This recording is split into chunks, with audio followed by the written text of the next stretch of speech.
Welcome to Inside the Game on the National Soccer Network. Now, here are your hosts, Jonathan Turner and Nathan Wangler.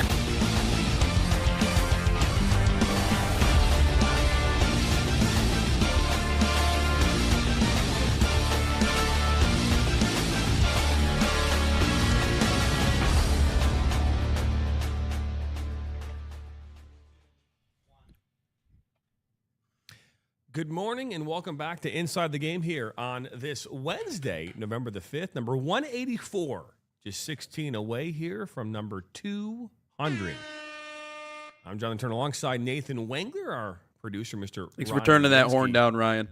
Yep, you got to turn the horn down, he's saying. It's too loud. No, I said thank you for doing it. I was about to say it was like pretty. Yeah, no, appreciate you, man. Low. Yeah, I was gonna say I don't. Yeah, my it ears were wasn't- bleeding It wasn't in my yesterday. ears out loud, but hey, yesterday had a great show, great conversation. We in the afternoon we had a chance to talk with Gunnar Thorhalsson, the Mr. Soccer, the first ever goalkeeper in the 50-year history of high school soccer in the state of Michigan.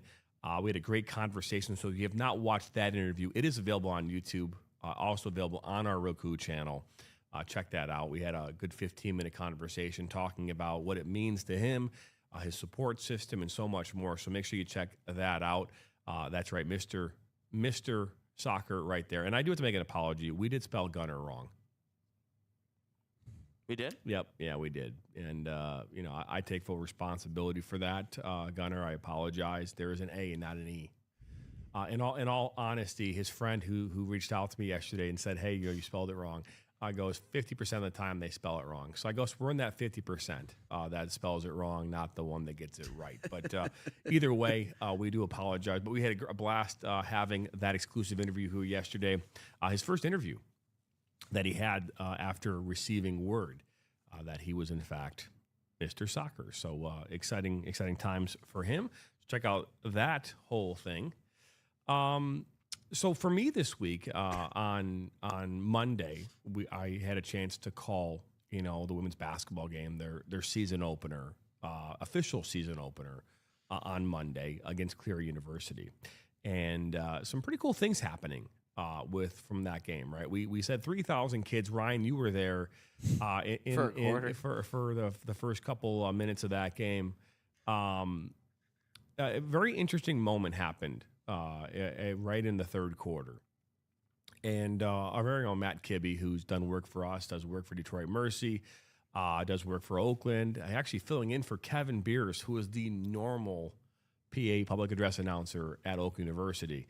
And Matt Kibbe, my goodness, man, a moment of brilliance from him. Right, what he was able to do, during that, because again, as broadcasters, we tend to do things kind of in self-preservation, right? We try to do social media posts and we try to share our reels with people to get people excited and to give ourselves some exposure. And Matt Kibbe pulls out his cell phone, records himself as Layla Gold is stepping to the line at the arena. There at that point it was 65-13 at that point. Ooh. And then it went 66, and then of course when we said 67, that's when the whole place just exploded with excitement. That kid's video's got 1.8 million views right now on TikTok. That's wild. It's pretty sweet. I think he had almost 260,000 likes, some under 1,000 comments. And 23,000 shares the last time I looked. That's really impressive. And yeah, again, it was cool. I was there with John Ricari. We were on the call. Oakland actually posted our call of the moment and all the camera angles of the kids having some fun. I have no idea how many views it has. I looked at it this morning. Had 7,000 likes. 1,400 comments and 14,000 reshares, so it's probably doing pretty well. But yeah, it was a cool moment to say the least, and we're seeing that all across the country right now in these kids games. Everyone's getting excited about none other than 6-7. 6-7. So yeah, crazy. Yeah, sometimes all you need is like that one moment to really kind of launch you in the right direction. So I hope that's the case for Kibbe, because I know he busts his butt. I know he does a lot of different things, and cool kid too. And it's crazy. All those videos that I've been seeing, like they're all on free throws. You know what I mean? Like they all happened on free throws, every single 6-7. So it's not like a 3-pointer or like a cool dunk or anything. I think I've seen 5 different schools that have something similar to this, and all of them were on like either and 1 free throws or like 2 free throws. Like just the funniest thing ever. But no, I was watching that, and listen, so much of this, at least when it comes to social media, and we've had this conversation before too, right? Like it's you can't forecast going viral. Like no one goes viral on purpose. Like let me just put it that way. Like no one does. Like sometimes you just kind of throw stuff out there and you're like, I hope it does well. But sometimes it's just right place, right time. And Matt Kibbe obviously had the wherewithal to know that, hey, this is going to be what it is. Turned his camera on, and I thought he sounded great too. So what a great moment for him, and it's cool to see his social media taking off. But yeah, man, sometimes all you need is one good one to really launch you in the right direction. That certainly was the case for me with the Masters bit once upon a time years ago. But that's cool. No, absolutely. So obviously you want to check that out. You can check it out on TikTok, on all social media. I'm pretty sure it's everywhere right now at this point. But hey, when we come back, we're going to dive into a topic. It's a head turner. For sure, page turner. However you want to put it. There is some dissent that's taking place right now in some of the ranks within Angel City in the NWSL. We'll talk about that. Yesterday, also was announced that North Carolina FC will not participate in the USL Championship here next season.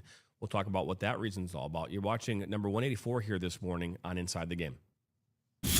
Experience the thrill of the game like never before with NSN's Game Rewind. Dive into full match commentaries enhanced with cutting-edge dynamic graphics, letting you relive the highs and lows of your favorite matches in astonishing detail. Whether it's a championship win or a legendary play, NSN Game Rewind bridges the past and future with a broadcast experience designed to captivate. Call 586-304-4405 and start watching today.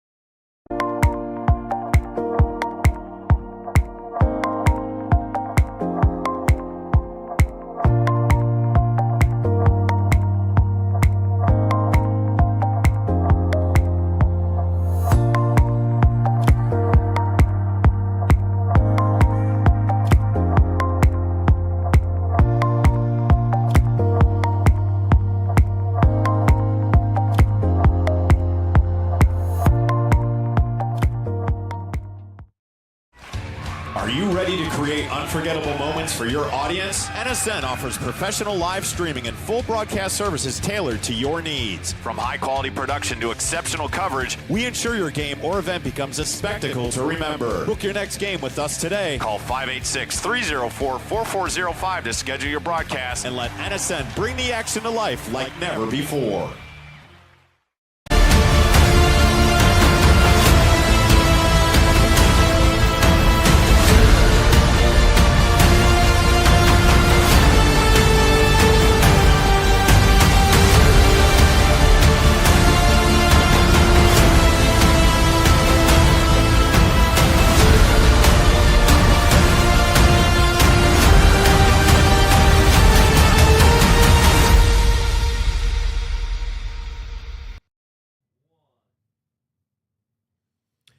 Welcome back here to Inside the Game here on this Wednesday morning.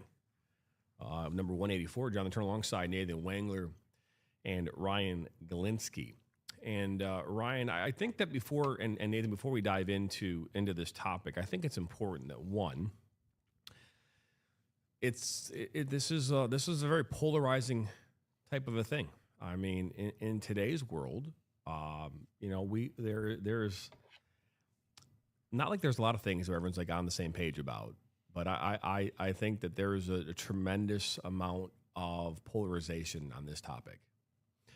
And even though I think to be fair, this specific topic, Nathan, isn't so much about race. I know that that's what kind of came out of it as well, but I think it has more to do with the women's sports environment.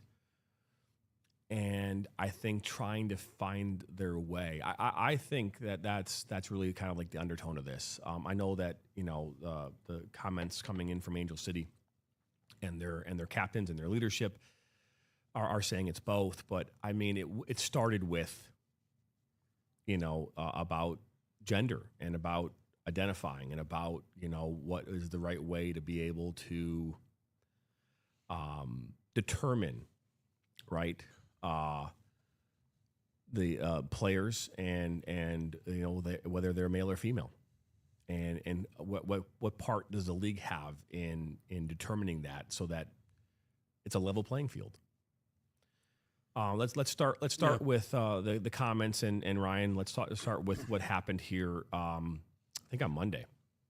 October 27th is when this came out. Thank you. So this is Angel City. This all started from a article from Elizabeth Eddy, who's part of the Angel City team in the NWSL. She made an article basically saying that the league needs to genetically test players before they enter the league and not allow players born without ovaries into the league. And on that article post, make sure I don't butcher the name, there was a player from Orlando Pride, Barbara Banda, who was like the face of this article. And she happens to be she's African American and she's over from Africa, and she's gotten a couple of bit of heat. And her captain from Angel City, Sarah Gordon, and vice captain Angelina Anderson held an open press conference Monday. That's where the Monday comes from, on behalf of the locker room, responding to their own teammate Elizabeth Eddy's New York Post article. In the article, I mentioned that she's vouching for testing players and not allowing certain players in the league. Gordon then said, "The article doesn't speak for this team. I've had a lot of convos with my teammates, and they are hurt and they are harmed by this article." She also goes on to say that the article is transphobic and racist. Your guys' thoughts? First off, I want to shout out to Michael Lathrop on Facebook chiming in here this morning. Good morning, gentlemen, is what he said here a few moments ago. Morning. As I said before, as I was kind of like introing into this whole conversation, very polarizing conversation. And, something that we talked about here before the show, here are three men talking about women's soccer and the impact. And we've talked about women's sports generally. We talked about Caitlin Clark here during the summer about her impact on the WNBA and how it seems at times, if not a lot of the time, that she's under attack by her female counterparts. Again, I will never step foot on a field as a female athlete, right? That's never going to happen. Obviously, I'm also in my 40s, so my athletic days are over with. But I have two daughters. And, my daughter, Brianna, she swims, and she swims on a girls' swimming team. And, there is my other daughter, Zoe, wants to play volleyball next year. Shout out. And so she wants to play some volleyball, and so she's excited about that. It's a fun sport. If you notice this, when it comes to women's sports, in the name of the sport, it says women's. Right? I mean, in the name. I mean, Major League Soccer is Major League Soccer. There's no Major League Men's Soccer. It's Major League Soccer, right? But NWSL, National Women's Soccer League, right? WNBA, Women's National Basketball Association. The W stands for women. Now, I'm not here to tell you how to identify or that's not it. I'm just saying that that's what is in the name of the league. And so while you might not agree with how the op-ed was written, and we can all agree that when it's come to writing a story or writing something, that you can oftentimes misunderstand the point of the message. You know what I mean? Misunderstand, because it's written. How many times have you written an email or a text message and someone goes, "Mel, that was terrible," because you weren't able to portray in your own words the emotional component, the underlying emotion of it in a way that would resonate with that person. We all do it. We're all guilty of it. And so do I think that, Eddy here it was terrible for writing this article? No. Do I think her opinions are strong? Yes, I do. Do I agree with all of her opinions? No, I do not. But do I also agree that when it comes to the women's game, I feel like that game's under attack right now? I feel like women's sports are under attack. For the longest time, it was about getting more money. For the longest time, it was about women should get paid equally. They should, for what they're doing out in the field, what do we see U.S. women's national team players do here many years ago? Alex Morgan, Megan Rapinoe, they're all vying for more money, more money, more money, more money. Now they have to worry about who they're playing up against on the field too. And again, the question that I ask, and I think this is the most important question I could ask, because until it becomes a personal thing, it's real easy for us to all say it's terrible or it's all great. Until you've actually physically experienced it for yourself, you really can't have the opinion that we all probably agree with would actually be the right opinion. If a player right now on an NWSL team lost their position to a male-born, now identifying as a female athlete, and they were no longer in NWSL, would they still support that? Would they still support it? If you lost your livelihood over another player taking your spot. Now, it's one thing to lose the spot to a better player who growing up, you saw him on the field. We all had them. I played against boys soccer players, men's soccer players who I knew were better than me. And on any given day, they were going to kick my ass in the game. I knew that. But now you're saying that a female athlete has to worry about another athlete possibly who is male-born, who physically may not be able to match up against, and now they're losing their spot to that player. I think that's a question that needs to be asked, and I think that would change. I think again, if it happens, the personal opinion of so many of these athletes that maybe are in the masses and say, hey, we don't care. We just want to play soccer. You want to play soccer until it becomes a threat, and then when that threat is real, what do you do? And it's a mess, and obviously you don't want it to be part of this, but that's the world that we live in. How do we navigate it? I don't know. Nathan, I know you have some opinions about this as well. You're up, my guy.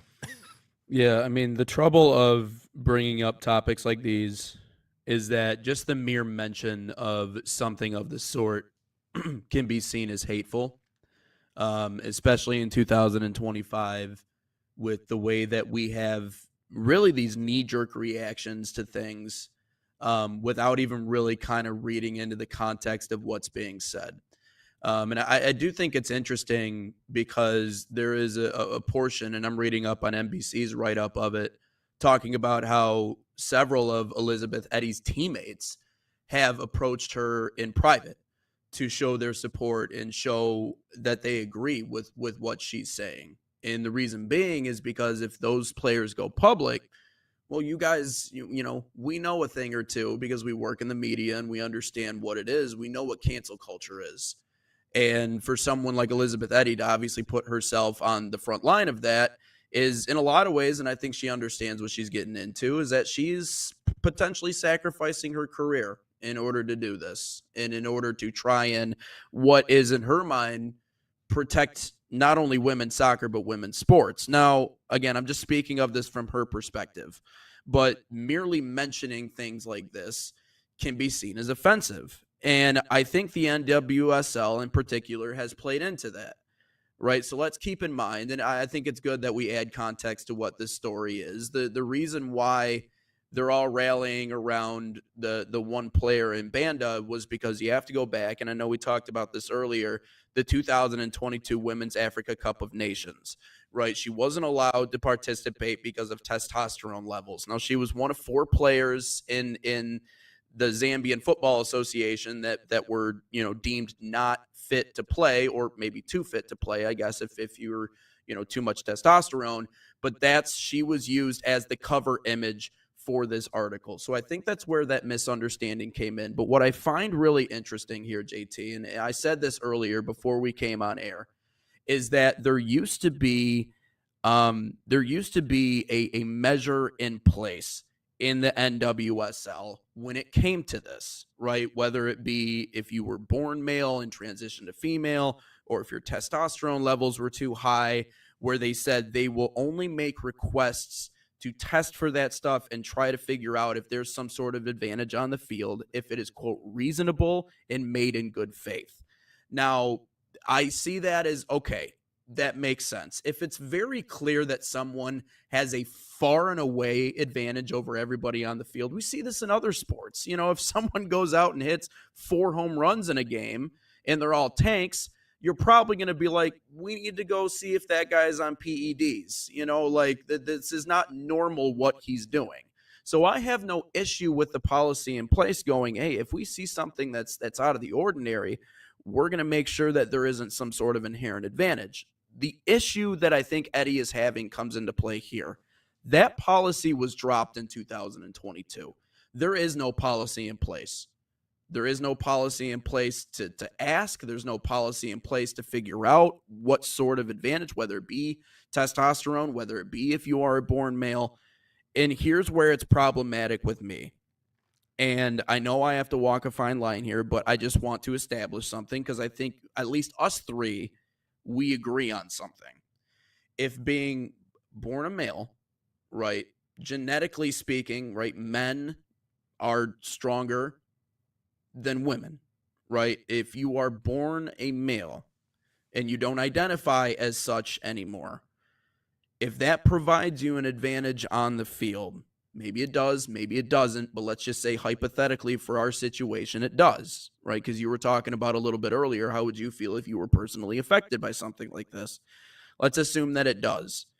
You test for PEDs, you test for other things that are going to give players an advantage, but yet for some reason, because it's taboo and we don't feel that it's right to ask or even really investigate, even if it's in good faith, because again, remember that policy is not in place anymore. So you really can't ask in general anymore.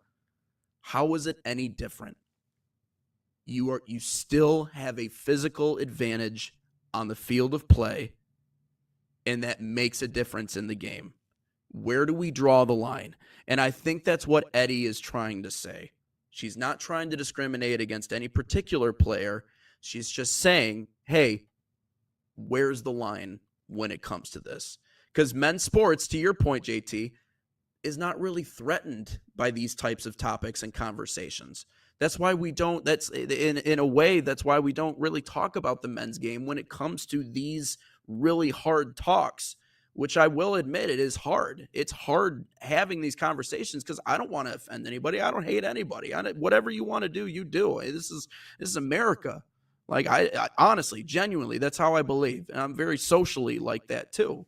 But these are topics that are worth talking about, but it's hard to even bring it up because really it only affects the women's game. This isn't something we deal with on the men's side of the card. So there's a lot of context that goes into what led to this article being released, but I also think it's important to admit that just because the public response was overwhelmingly negative doesn't mean that there aren't people in that clubhouse that align with what this thinking is and believe that, you know, maybe we need to do a little bit more to protect the women's soccer game in the United States. Yeah, I think we all do agree on this as far as, again, that the men's game is not under attack. I mean, there might be a lot of different things that happen within the men's game that, you know, you could argue here or there or whatever, but and there's still steroids and all that stuff that happens. Yeah. Here's the thing. Every player on earth who is a competitor is trying to get an edge. Everybody. Yeah. Everybody's trying to get an edge. I say competitive because not every athlete is competitive. There's a difference. Every athlete out there that is competitive, that is striving to get to the next level, is looking for an edge. It could be in the type of coffee that they drink. It could be in the supplements and the nutrition. It could be in how they train. I mean, Jerry Rice was known for training his ass off. Nobody else would do that. He was up and down hills and running. I mean, the guy was in immaculate shape his entire career. It's why he stayed healthy. It's why he had longevity. It's why he's one of the greatest receivers in the history of the sport. He found an edge. And for him, it was just working his tail off. That's what his edge was. You see players who have taken shortcuts over the years, right?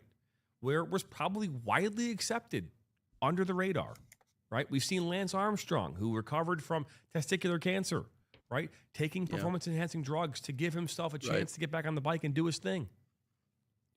It cost him in the end, but at that time, he was trying to get himself what? An edge and to get back into the game. And what were all the other athletes doing? Probably the same thing, right? Because not to the extent that Lance was. Yeah, that was kind of the point of all of it. Yeah. He went to an extreme with it, and as inspiring of a story it is, that's the reason why he was able to do what he did. Now picture a situation in which there's nothing in effect to where you can't really test for it. Like, you can only in good faith, hey, like, ask, like, Lance, are you taking something? Can we test you? Like, no, I'm not. Okay, well, then we move on. And I mean, could you imagine, like, in the steroid era in baseball, like if they were only allowed to test in good faith and it wasn't something that was routine or random or, whatever it is. I'm not trying to compare. This is apples and oranges. I'm not trying to compare the two because they're completely different situations. I think it's important I think it's important to actually lay that foundation about everyone's trying to get an edge. And again,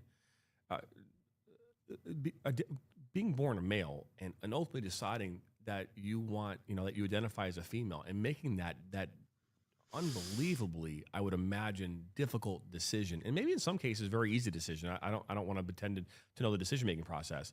It's a hard transition. Is monumental in someone's life. Mm-hmm. And so we've seen these, and that's not trying to get an edge. That's just trying to live a normal life.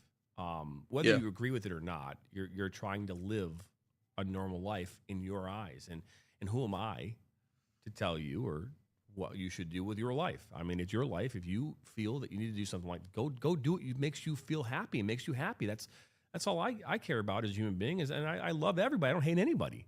Even the people I don't agree with, I still don't hate. And I think it's an important thing because we've talked about this before from a polarizing standpoint, is that it's real easy when your emotions get really high to maybe say things, do things, speak things that just aren't what you would normally do. And boil, your blood starts to boil, and we get upset, we get frustrated, we get offended. Right.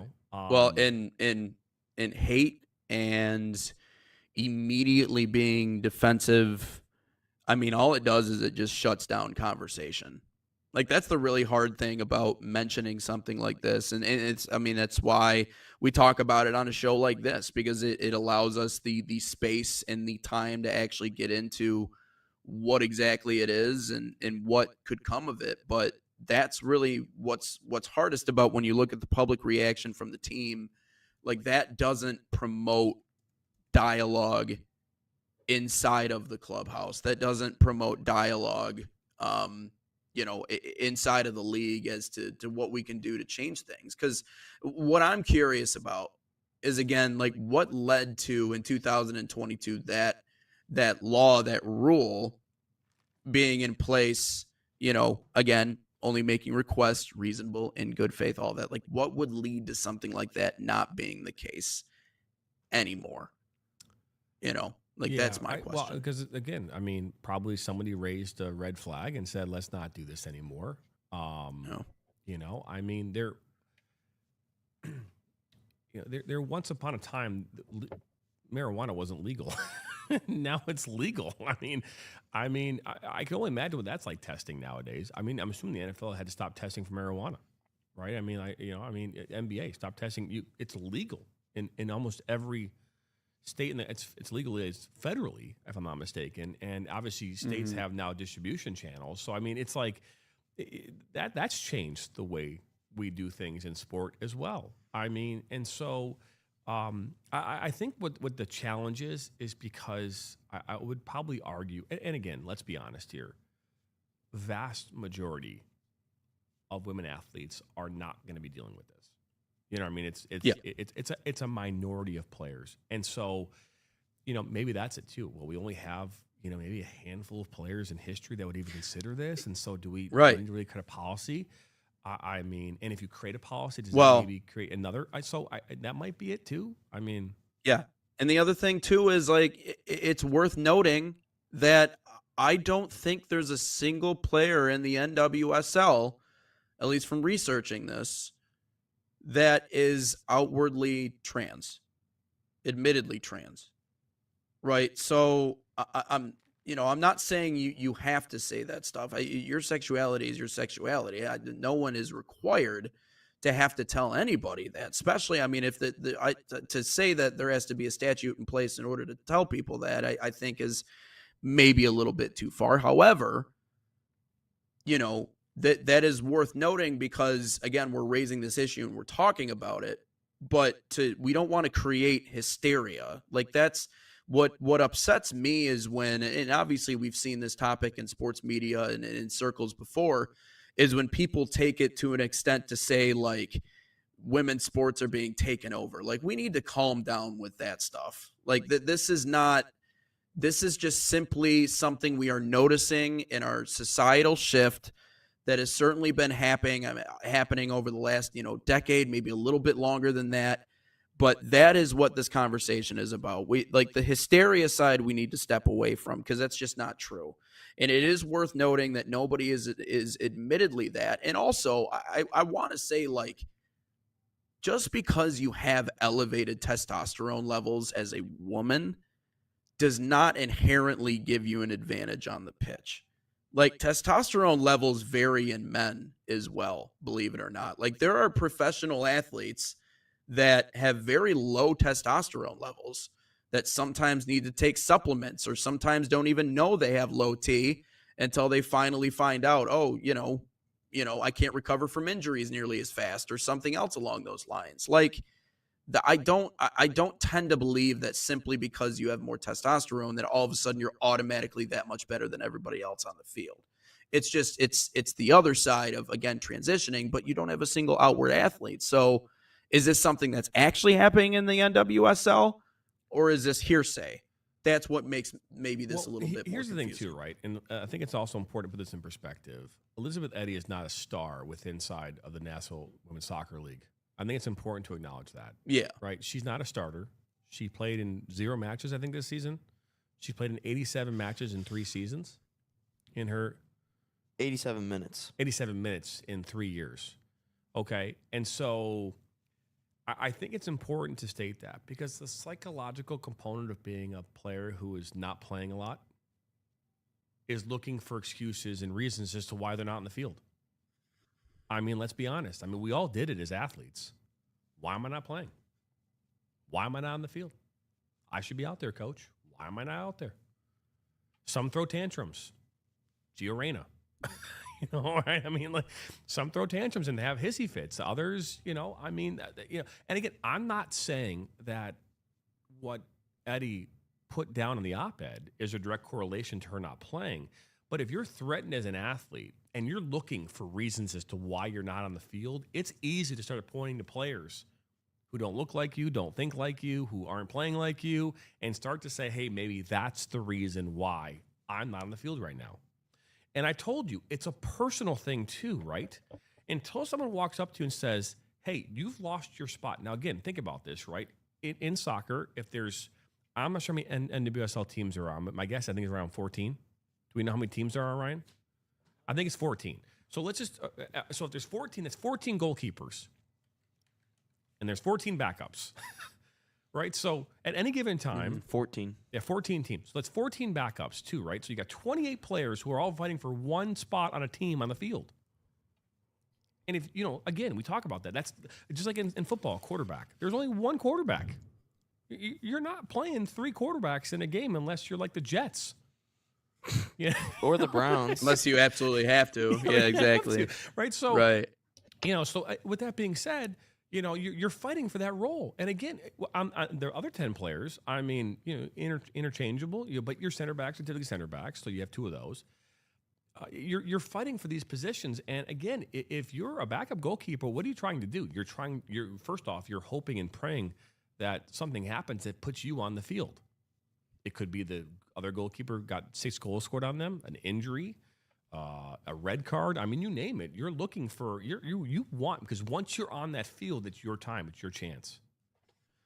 And so I think that's important to understand the psychological component of being an athlete and wanting to be on the field. And if you believe that there's a player out there who hasn't earned that, they have an extra edge. Because again, all these players know. They know who's doing what. They know who's working harder, not working harder. They know there's coaches' favorites. All that stuff still happens, whether it's in the U13 girls soccer team or NWSL soccer team, at the highest level in this country. And so I think that that's an important thing to acknowledge, that there's a psychological component to this of I want to be on the field, and I'm looking for any reason as to why I'm not.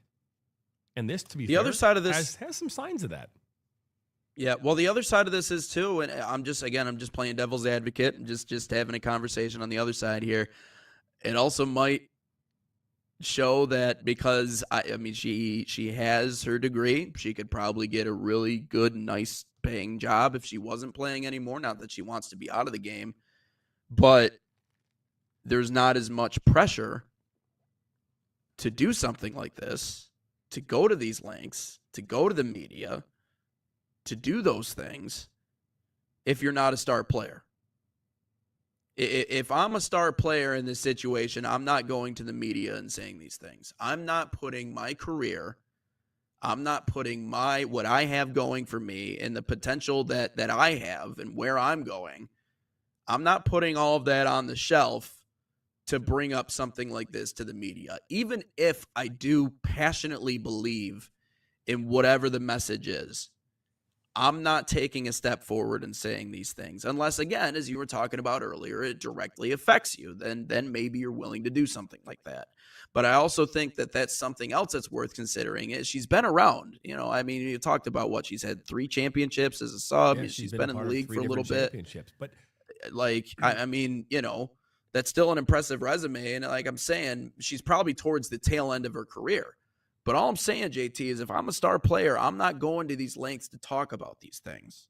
That's not something that's on my radar. So I think that's the other side of it is too.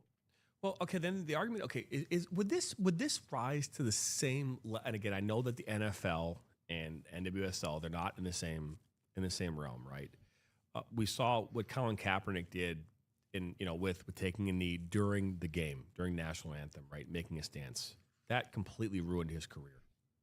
Now, granted, his not playing, being a very good quarterback, also ruined his career. But we could argue that was what led to his spiraling down. He's not playing, right?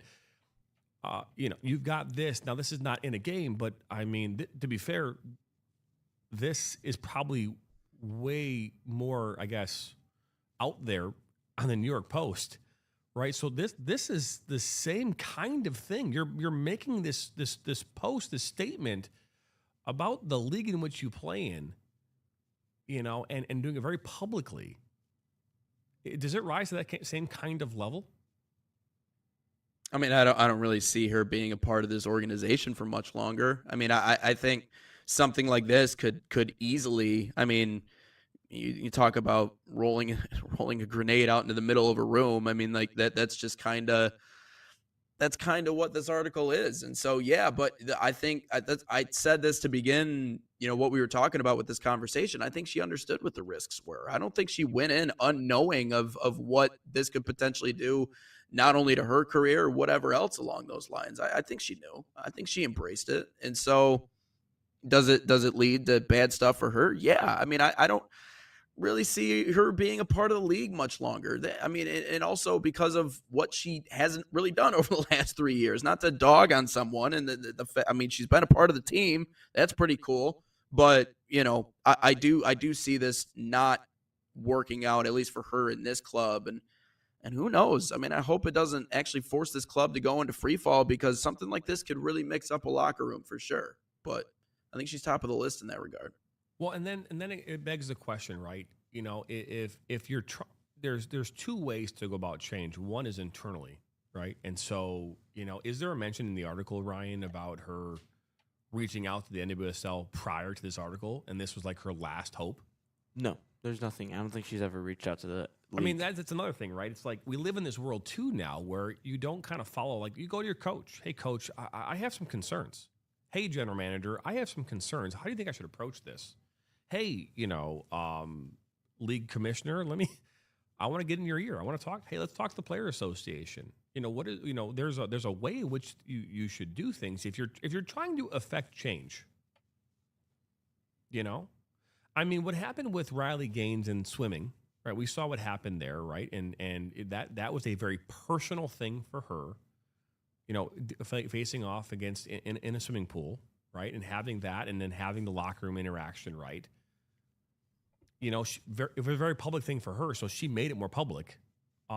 This doesn't seem like a very public thing that's been happening, more behind the scenes, and so it seems like went nuclear to like DEFCON 1, you know, before you even got to DEFCON 5. It's like you didn't go down the you know, DEFCON 4, 3, right? I mean, right?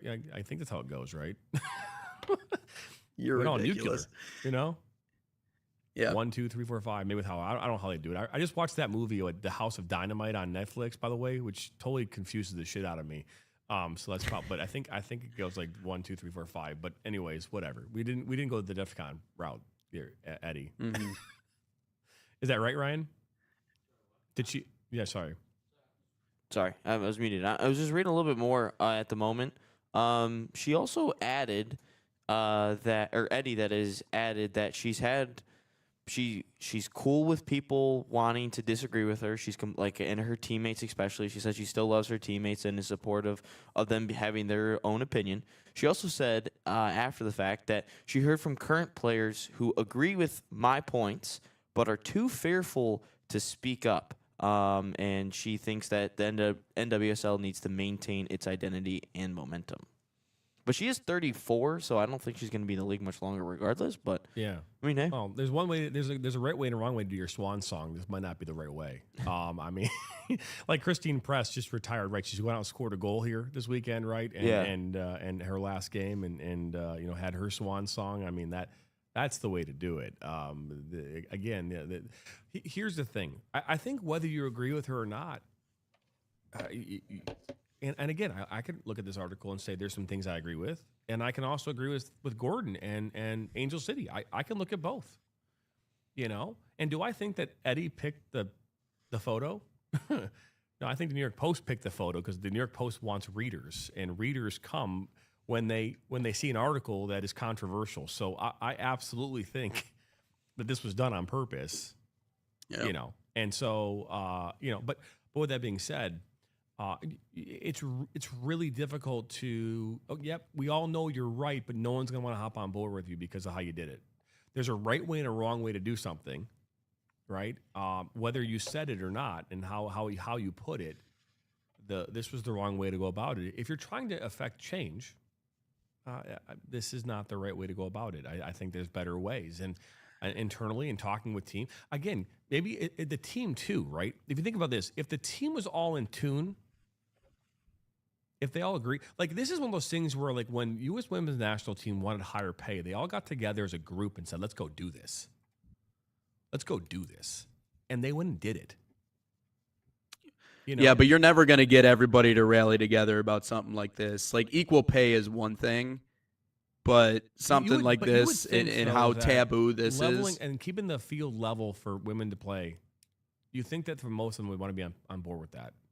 But if it's seen as discriminatory, it could mean the end of their career. They believe personally, but it's because of what they believe in the societal aspect of this. No, that's great, and I agree with you. Than anything else. I agree with you. Yeah, but it's that's what I'm saying. Like it's going to be seen as discriminatory, and it's going to put their careers at risk. And so that's really what it all comes back to me. But you know, yeah, you can do the having the conversations and bringing it up in private, but I mean. I think you and I would agree the only way to make change is to make a splash. The only way to make change is to make a scene because you have to get people talking about it. You have to get people thinking about it. You have to get conversations going, whether or not that's good for your personal career. Again, that's what Colin Kaepernick, you brought up a good example. Like he wanted to see change. He was willing to sacrifice his own career in order to do so. I don't think I don't agree. I don't agree. At the time, the significance of it though. I don't agree with the idea that he didn't know what he was getting himself into. I think he knew exactly what he was getting himself into. The ultimate significance of it, though, I think he knew that there was some. I don't think that he truly knew his career was over because of it. I don't think he knew that. I think he knew it was going to be affected. Oh, yeah, maybe. In a negative way. Now, to the extent that it was, yeah, maybe he didn't know it was going to go quite that far, and I don't think he was treated fairly. I mean, I mean, just from a football perspective, not that that matters, and we're not talking about that, but he wasn't a great quarterback at the end of his career. So I don't tend to believe that he would be a guy that you want to build a franchise around. So I think people tend to leave that out of the conversation. Like, no, that's the only reason. Like, no, like it's not, guys. Like, to take it from someone who actually watches the game a little bit. All right. Yeah. But I think he knew going into it that just by doing that one thing, maybe he didn't think he would know he would start the movement that he did, but I think he understood what that would bring in terms of the NFL being like, hey, we got to handle our image, right, wrong, or different. Yeah. No, I think it's great, a great point. And,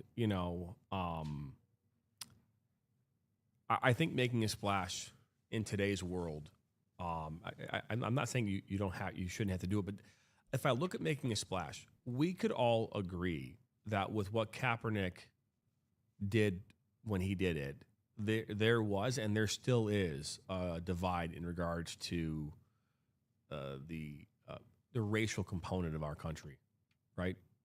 I would, on some level, I think it's probably gotten a little better over the last couple of years than it was in the couple of years before that. I mean, the whole George Floyd thing, but there was a lot of stuff happening back in the the 2010 through 2020 that was just like, it was shaking the world, man, in a lot of different ways. And so if I'm looking at the NWSL,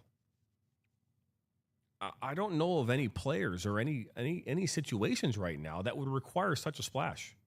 Now, across the sports environment, which is, to be fair, it's in the youth and the high school and the collegiate environment that really it's kind of, and unless maybe there's some things coming up down the pipe that we haven't heard as far as, in the collegiate world where there's players who are competing and maybe there's a chance they could make their way into the NWSL.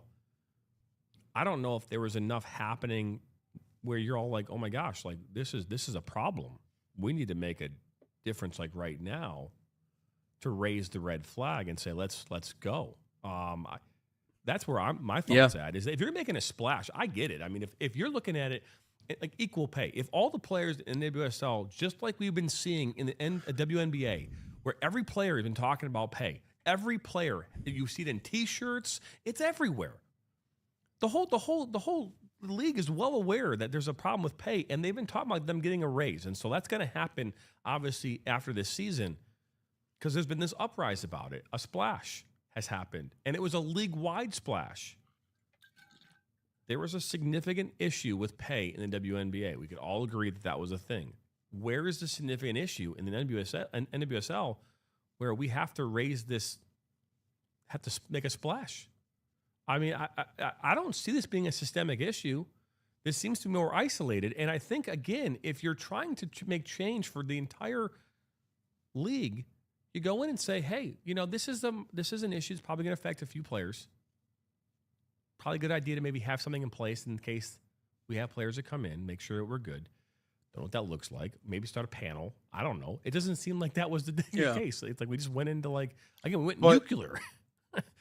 Yeah, but also we don't know, right? I mean, there's no self-reporting. No one's going in and asking these questions. There's no law in place to do any of that. A lot of that is seen as discriminatory. I'm sure there have been lawyers involved that have said, hey, you simply can't do that. There's certain things you can't do. But you and I know, right, from we've been in a locker room, there's a big time difference between the guy like you and me who's in the press box covering a team or someone that's there watching the team and then being on the team. We know everything that goes on in the clubhouse. We know everything that goes on in practice. Heck, we even know what goes on in the locker room. Do you think though that there'd be players that would speak out about this? Yes. I mean, on a massive level, if there was as much, again, if I'm not part of these teams, obviously we're not in the locker room, but I find it hard to believe that there'd be a play again.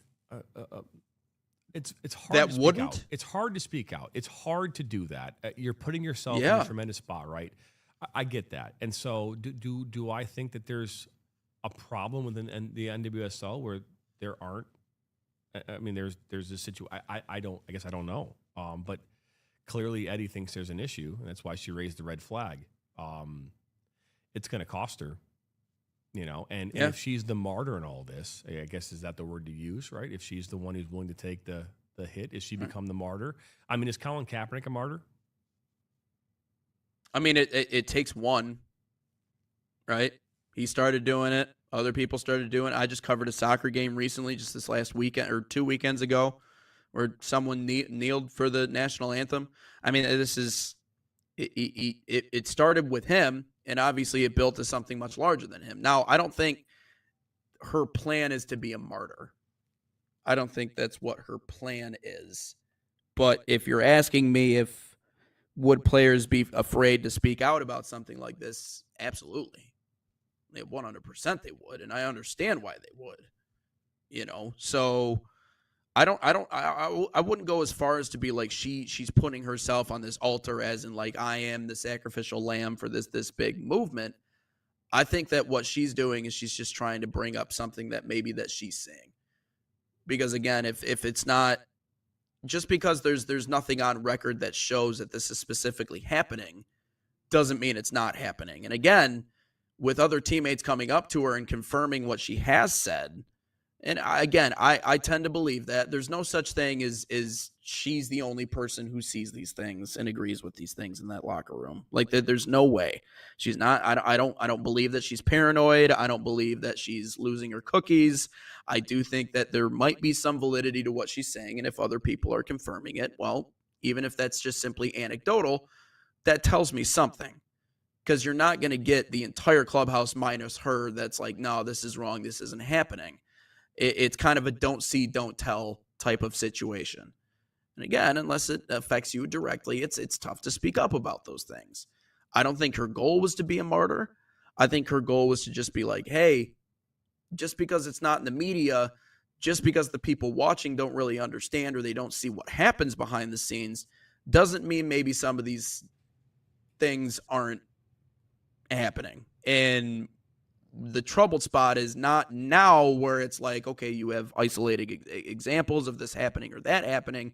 The issue becomes much larger when we look at it 5, 10, 15, 20 years down the line, if this becomes more of a trend, because you're going to take opportunities away from people who are, would otherwise be in that spot. I see it as no different as we talked about with like steroids, if we just allowed for open end and we didn't test for it and we were just like, okay, whatever, you're gonna create a situation where certain players are, their body isn't naturally going to go through the progressions of what a career would look like. There's not going to be a natural end to it. You're just allowed to do whatever you can, and then obviously you would destroy your body in the process. That's why I would advise never doing that. But this is, again, it's a hard conversation to have. I don't know if she necessarily sees herself as a martyr, but I do think she looked at it and thought, hey, like this is something that needs to at least be talked about, because there is no measure in place right now in the NWSL. No, it's a really good point. And hey, I know it's a tough conversation, and we felt it was inclined to have this conversation, this discussion today about it. Obviously, your comments, your thoughts on this, and especially in regards to the NWSL, love to hear your thoughts. And yeah, Ryan, what do we have for question of the day? Yeah, it's gonna be like a guessing one. You guys will have to guess what the question or when I present that question, what it'll be. But before we do that, Salt Athletic, an official sponsor of us here at the National Soccer Network, use promo code Edison15 to save 15% off. There's that number one smell-proof cleat bag that 100% works. Visit saltathletic.com today or scan that QR code. But question of the day. Ooh. What is the youngest age that someone has played in a Champions League game? I don't know. That's a good question. So wait, hold on. Don't Google it. Who's that? You type it. I'm not Googling. I'm typing something. I saw your fingers. Yeah, I'm typing an email. All right. Okay, sure. Wait, so Max Doman That was the Premier League, right? Oh, you Googled it, you son of a gun. No, we talked about him already on the show, right? He was 15 years and 9 months, right? Yeah, Dowman was Right, wrong? young. Okay, so that was the Premier League, right? That wasn't the Yep. Champions League? That was Premier League. Okay. So in the Champions League, I'm just guessing the age. I'm not guessing the particular Just, player. you don't have to guess the player. Just guess the age. Oh, okay.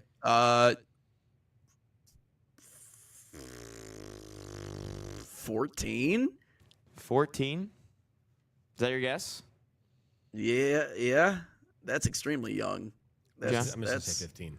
15. that's a decade. Well, Max Dowman made history again.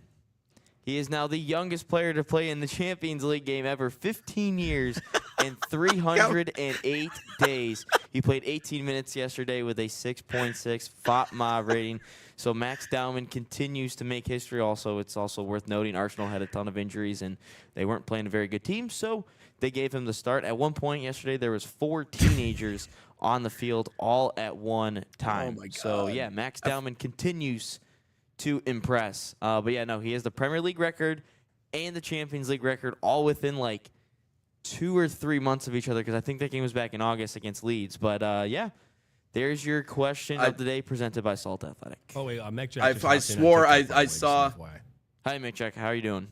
What's up, Mac Check? I swore I saw the reaction on your face when I said Max Doman, and you're like, really? Like, we can't have some fun with this? Like, yeah. No, Yeah, he's I had a feeling. I had a feeling it would be him. Can I add one more point? Dowman, based on the rules, is not even allowed into the senior team locker room. Just so you guys know, he has to be 18 in order to be in the Arsenal locker room. So he has to get changed by himself. He cannot be in the first team locker room.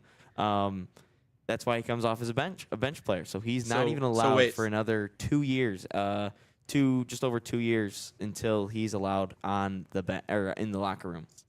So his mom or his mum gives is him English, so that's a right. ride to the stadium, packs him a lunch, says, have a good game. He gets off. He goes plays in the highest, some of the best soccer in the world. And then he gets off and he has his post-game snack. And then he gets a ride home from mom back to his house. You would be right. Yeah, it's like a day. It's like a day in high school. Little fish and Playing in the chips. freaking Champions League. It's crazy to think about that. That's Right? so wild. I mean, the youngest player to ever Oh play, my I think, in the God. MLS was Freddie Adu back in the late 90s, early 2000s. I remember when it was. Is that still the same? I don't know. Speaking of under a young group, the USA U17 team has started. Will start here in 15 minutes for their first World Cup game in the U17. They're playing Wow.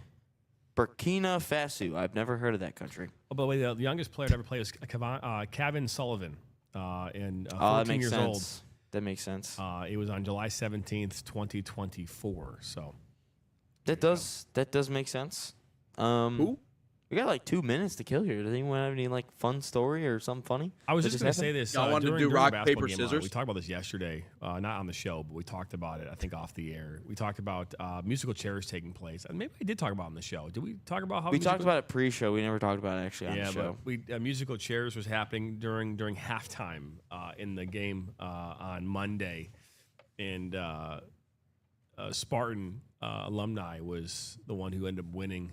The musical chairs, and I'm on the broadcast, and they were showing a replay of it as we come back in from break, and I was like, "Hey, look, MSU can't win in football, but they can win in musical chairs." I You mean, know, you're Hell. not wrong. Heyo. But that was a fun moment from Monday that you could watch on ESPN if you like to. I mean, you're not wrong. I think They they're haven't won a game numb in, to like, I 2 think they're months. numb to football at this point. I don't even think, Yeah, everybody. I still go knows back to that MSU first is strip known for- sack in for that game. basketball, So Are they? I still go actually back known to that first. Well, what? What'd you say, Ron? Are they actually known for basketball? I have never seen them win a national championship. So that's right, because you're like, Oh, come 20. on. it's been You a can only quarter go to century since Izzo's won 17 one. Final Fours. It's also been since 2009 since he's been to Monday night. I'm just saying, I've seen UConn win national championships. I've seen Villanova Yeah, win well, multiple. Just saying. UConn and Villanova have much better recruiting classes than Michigan State ever has. But I mean, the players that he's Miles produced, Bridges, Cassius, Josh Langford. he produced those. But there are a lot of players. I get schools it. that don't do well in that sport, but are known for that sport. How many national titles did John Calipari win with the best recruiting class in the country year after year? And who did he was at lose Kentucky. to, by the way? A Division I Horisley school? Who was that again? Was that Oakland University and Greg Campy? Oh, that's right. That's right. He did win one. That's right. He did And win the one. coldest with white Anthony boy Davis. on the planet, Jack Golke. Calipari also put 2 schools on probation. The I golden digress. child, Jack Golke. That's right. But yeah, That was a fun game, by the way. That was a fantastic game. was You a were old very enough to see fun that game. game. I was. Yeah. One of my good buddies. He's a roommate of mine of 3 years, and he is very nonchalant about his sports teams, but he's a big Kentucky basketball fan. That was the first time I actually watched a Kentucky basketball game with him, and I've never seen some of the words and reactions come out of his body. That was horrible, and I still let him know that Oakland is. I texted him when Michigan beat Oakland in basketball. I said, "Hey, beating Oakland ain't for everybody." I think also too important to acknowledge that Oakland is known for being a basketball school, even though their soccer teams have done very well over the years. But Oakland's a basketball school, and they're also very good at swimming. They've won national championships in swimming. But if you were to go to basketball school, right? They haven't won a whole bunch, but they've won some. So it helps when you have a coach who's been there, the head coach for 42 years now, the longest tenured head coach in the history of the NCAA. So there you go. Well, that'll wrap up episode number 184 here on this Wednesday. And we'll be back here tomorrow morning for number 185. We will dive into that USL Championship, with NCFC and why they're not playing in the 2026 season. We'll dive into that and much more. But that's Nathan Wengler and Ryan Glinsky, our producer. I'm Jonathan Turner. Again, don't forget to subscribe, like us, share this with your friends and family, and come back each and every morning live here on the National Soccer Network for Inside the Game. So long, everybody.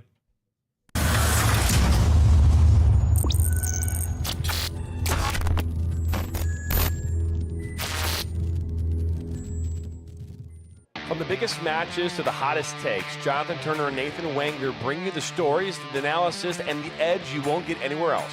Streaming live weekdays at 9 a.m. on YouTube, Roku TV, Facebook, Twitter, and all major platforms. No filters, no fluff, just real talk, real soccer.